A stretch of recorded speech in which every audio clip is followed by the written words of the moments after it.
Magandang araw po sa lahat. Bago ang lahat po ay binabati ko kung sino man po ang nanonood dyan sa aking mga video. At narito na po tayo sa Amerika, of course. Guys, huwag nyo naman pong kalimutang isubscribe ang aking YouTube channel. At saka i-likes nyo na rin po at huwag nyo na rin pong i-skip ang ating ads para mas marami po tayong matulungan na nangangailangan. So, ito po ang aking YouTube channel ay ito-turn po natin tong charity channel para po sa ating mga kababayang nasa Pilipinas at nangangailangan ng tulong. Of course guys, ayan, ipapasyal ko kayo dito sa maliit na town kung saan po ay napakaganda ang kanilang tanawin. So actually, ito po ay first time ko dito sa maliit na town dito sa Oregon.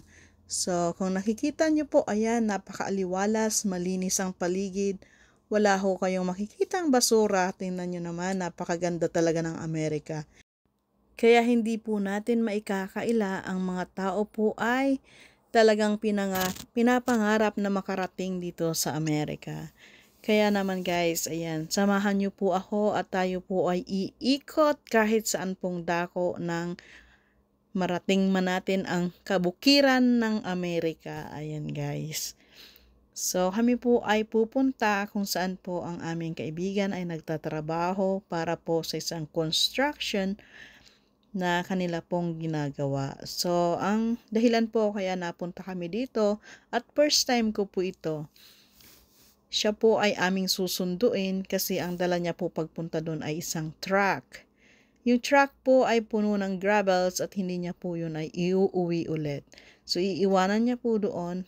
Kaya kami po ay magsusundo at thanks naman, makakarating na kami dito. Mismo kung saan po itong maliit na town ay mayroong tanawing maganda talaga. Tingnan nyo guys, maaliwalas sa mata. Blue ang kapaligiran, ang ulap. Tingnan nyo guys, malinis talaga. Wala kayong makikita. Disiplinado ang tao dyan kung saan po sila ay talagang sumusunod sa batas dito. Kasi kapag hindi po talaga sila sumunod, ewan na lang. So, maganda ang ating kapaligiran kasi ayan, nag-change na ang dahon nila. Pero summer pa lang guys.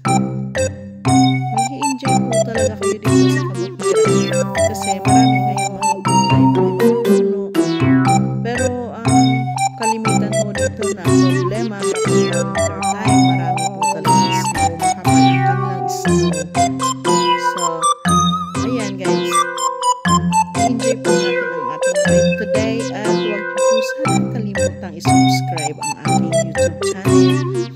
I-likes niyo na rin at huwag niyo na rin i-skip ang ating ads. Baka po sa susunod ng aking live, magkakilala po tayong lahat at ang mga tao po meron din YouTube channel din. Ayan guys, i-comment nyo na po sa baba para po alam ng iba at alam ko rin po na kayo ay sumunod sa akin at susundan ko rin po kayo. Ayan guys, magtulungan na po tayo. So kung nakikita niyo po yan ay aakyat namin ang bukid. Baka po ako nawala ng signal. So, tingnan natin kung hanggang dulo pa rin ba ang ating makikitang kagandahan sa bukid na ito. Diba may horse sila? Yung horse nila talaga parang Amerikano din. Amerikano at Amerikano. So, ayan guys, aakyat kami ng bukid. Maganda pa rin ang tanawin dito. Sana ho'y nag-enjoy kayo. At kung na-enjoy nyo po ang ating rides today, so marami pa po tayong gagawing rides sa susunod na mga araw. So, abangan nyo lamang po. At sana, tayo po ay laging magkasama.